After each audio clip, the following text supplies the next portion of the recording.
તો દાદાની આ નવી ટીમ અને તેમાં કોનો સમાવેશ થઈ રહ્યો છે, એક નામ સ્પષ્ટ થઈ રહ્યા છે। એમ ઇંતજારી ઓર વધી રહી છે। ડેપ્યુટી સીએમ તરીકે હર્ષ સંઘવી તો છે જ, પણ સાથોસાથ 6 પ્રધાનો રિપીટ કરાયા છે અને જે નવા નામો અત્યારે સામે આવી રહ્યા છે તેમાં મોરબીના કાંતિ અમૃત્યાની મંત્રીમંડળમાં એન્ટ્રી થઈ ચૂકી છે।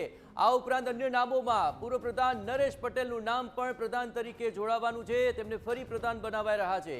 આ ઉપરાંત અર્જુન મોઢવાડાને પણ નવા મંત્રીમંડળની અંદર એન્ટ્રી મળી રહી છે। સૌરાષ્ટ્ર પલડું થોડું ભારે જણાઈ રહ્યું છે, તેમાં એક વધુ નામ રીવાબા જાડેજાનું પણ જોડાયું છે અને તેમને પણ મંત્રીમંડળમાં સમાવિષ્ટ કરાશે। કૌશિક વેકરિયાને પણ હવે નવા મંત્રીમંડળમાં સ્થાન મળવા જઈ રહ્યું છે। આ તમામ એવા નામો છે કે જે ઘણા જ મહત્વપૂર્ણ લાગી રહ્યા છે। દાહોદના રમેશ કટારાની પણ મંત્રીમંડળમાં એન્ટ્રી થઈ છે। આ ઉપરાંત અમદાવાદમાં વધુ એક મહિલા ચહેરો જે મંત્રીમંડળમાં સમાવિષ્ટ થશે, દર્શના વાઘેલા। કોડીનારના પ્રદ્યુમન વાજાને પણ તક મળી રહી છે। આ તમામને ફોન પહોંચી ચૂક્યા છે કે તમારે હવે શપથ લેવાના છે અને અંજારમાં પણ હવે કચ્છનું જે પ્રતિનિધિત્વ છે તે ત્રિકમ શાંગાના નામથી થશે। જીતુ વાઘાણીની ફરી એકવાર મંત્રીમંડળમાં રી એન્ટ્રી થઈ, જ્યાં જીતુ વાઘાણીને પણ હવે મંત્રીમંડળમાં સમાવિષ્ટ કરાયા છે।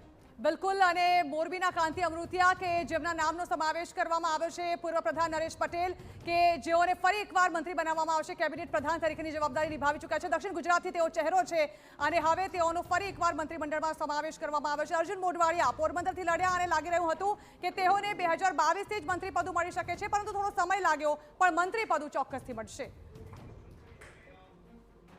અભિનંદનનો દોર અને એમએલએ ક્વાર્ટર્સમાં આ જ પ્રકારનો માહોલ હમણાં જોવા મળી રહ્યો છે, કારણ કે એક પછી એક જેમ ફોન આવી રહ્યો છે। અંજારથી જે ધારાસભ્ય છે ત્રિકમભાઈ છાંગા, એમની સાથે વાત કરીશું। ત્રિકમભાઈ, સૌથી પહેલા તો પ્રતિક્રિયા શું તમારી જ્યારે તમારા ઉપર વિશ્વાસ મૂક્યો છે? કાર્યકર્તા તરીકે, રાજ્યના નાગરિક તરીકે અને સંવિધાનિક જ્યારે જવાબદારીની વાત આવતી હોય ત્યારે